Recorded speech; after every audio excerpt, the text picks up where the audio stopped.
Hi guys, my name is Esme, and today I'll be refuting how zoos have a greater negative impact on animals than they do good.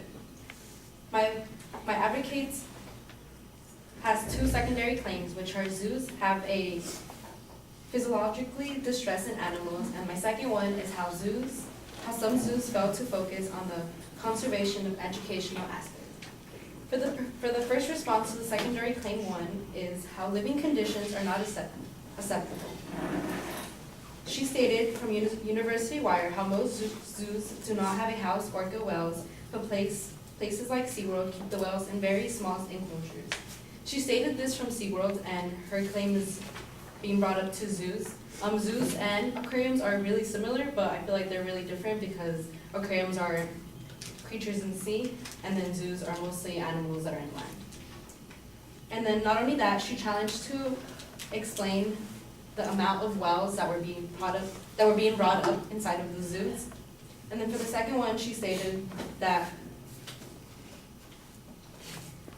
begin to display behaviors of self-harm to its co-inhabitants, harm us to humans. And she gave us an example again from SeaWorld, how a trainer passed away when a well was brought up to the zoo because of self-harm and harm to humans, but she didn't say any evidence about how it happened, and was the animal really, maybe the animal was just playing, the well was just playing, and she had no idea what she did.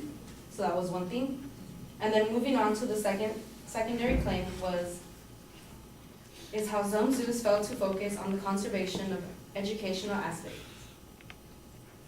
She had three little points in that one, which was the animals in zoos are the most appealing to society, relocate or kill animals when they have outlines, and fail to look at what is best for the species.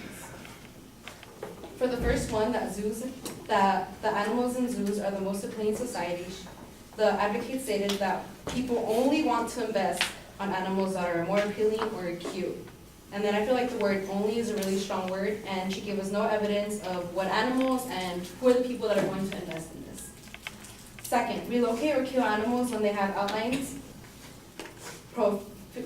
Profitability from University Wire stated, the Business Journal wrote an article about the Woodland Park Zoo of the element of info, but instead relocated them to a different zoo, supposedly because of finances. She didn't give us any evidence of what the finances were, of what animals. All she gave us was an example of two elephants that were really old, but maybe they moved them because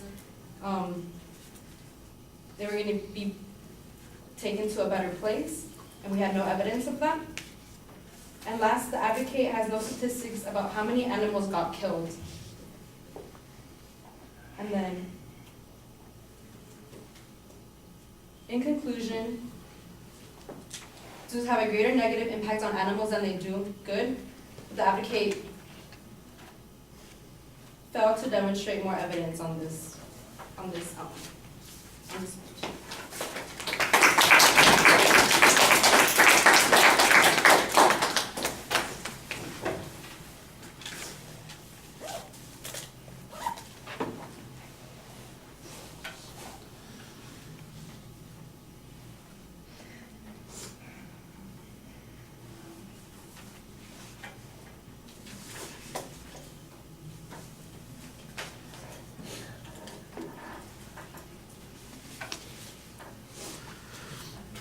All right, Esme, you set up the advocate's claim pretty clearly. I know what the secondary points are. In fact, when you get to the secondary points, you kind of pick out individual pieces of information or minor claims that are going to be talked about, and you signpost those as well. I thought that was the best part of the argument. It was easy to follow the structure and know what argument you were responding to at any given time. Now, the problem is that you sometimes ask questions instead of making declarative sentences, and when you do make declarative sentences and claims, there's not really a lot of evidence to support your position. You frequently say, the advocate failed to provide any evidence to support their point. There's nothing specific about this. For example, you talk about the whale that killed the trainer, and you said, well, maybe it was this, maybe it was that. And so you come up with some hypothetical explanations of your own, which is equally lacking evidence on that particular point. So there's an inconsistency in that particular response. Some of the challenges that you make have to do with the language that's being used. For instance, you say just that they only want to invest in this in these kinds of animals that are perceived as being attractive. I think that that's a reasonable press to start with. The lack of evidence or no examples, I think you can point to that and say, since we have no illustration of this, there's no reason to believe that it's true. Was there an authority who said this was true? I don't know. If you had any counter examples, that would help immensely in responding to this particular point. If you could find, for instance, the particularly damn ugly creatures that somebody has invested in to try and save it and used zoos to do so. California condor might be a good example on that one, because they're ugly as hell and the zoos have done a lot to try and preserve them. Then I think you'd have a better argument here. And then you could say, they've provided no examples. I've provided an example where the exact opposite is true. The zoos do reach out for any kind of animal that's in danger, and they make a significant difference. And then when when you're finishing up your argument, you say, every time there was a claim presented by the advocate, their evidence was vague or there wasn't any, and I presented you with specific evidence. But you don't have any evidence in your argument. You just have presses on the evidence that the advocate's presenting. And so that feels a little underwhelming.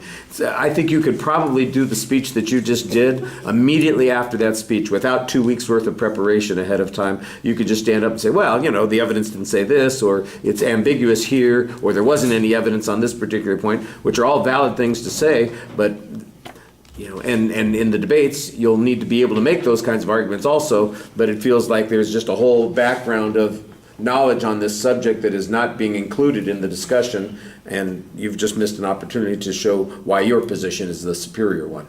All right, thank you.